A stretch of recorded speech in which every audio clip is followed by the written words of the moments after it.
तरसहौ नजर। शादी के ससुरा में गेलही देखे खातिर तरसहौ नजर। होतौ अब ओही जे मिलनवा पियवा संगे अइहे देवघर।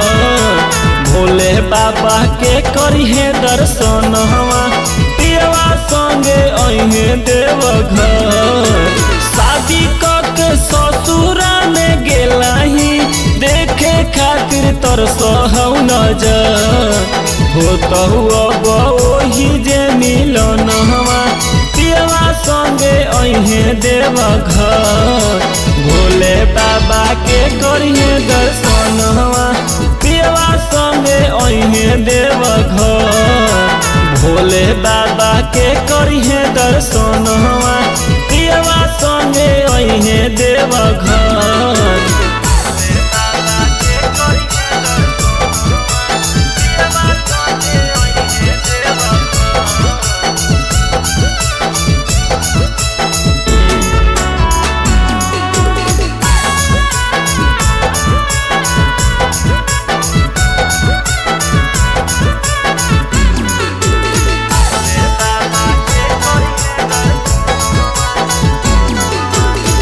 घुंघरुआ लागल लेली है कांवर गे।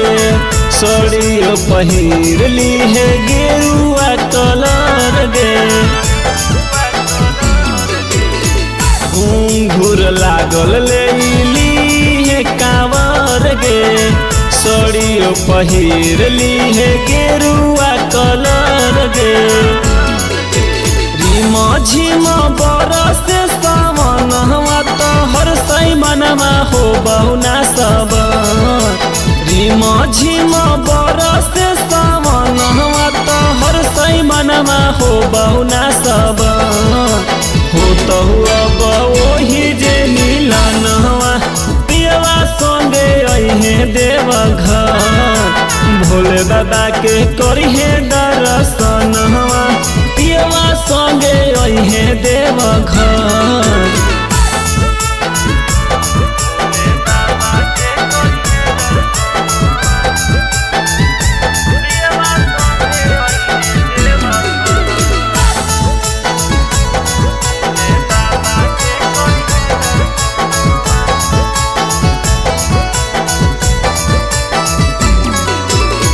जलवा चढ़इहे भोले बाबा के ऊपर गे। गोदी में ललनवा दीहे बहुते सुपर गे।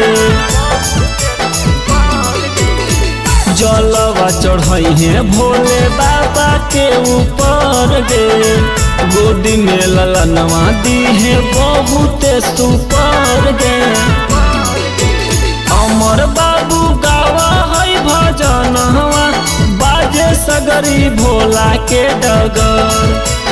अमर बाबू गावा है भजनवा बाजे सगरी भोला के डगर। होतौ अब ओही जे मिलनवा पियवा संगे अइहे देवघर। भोले बाबा के करिहे दर्शनवा पियवा संगे अइहे देवघर। Bholenath recording studio Kariyatpur.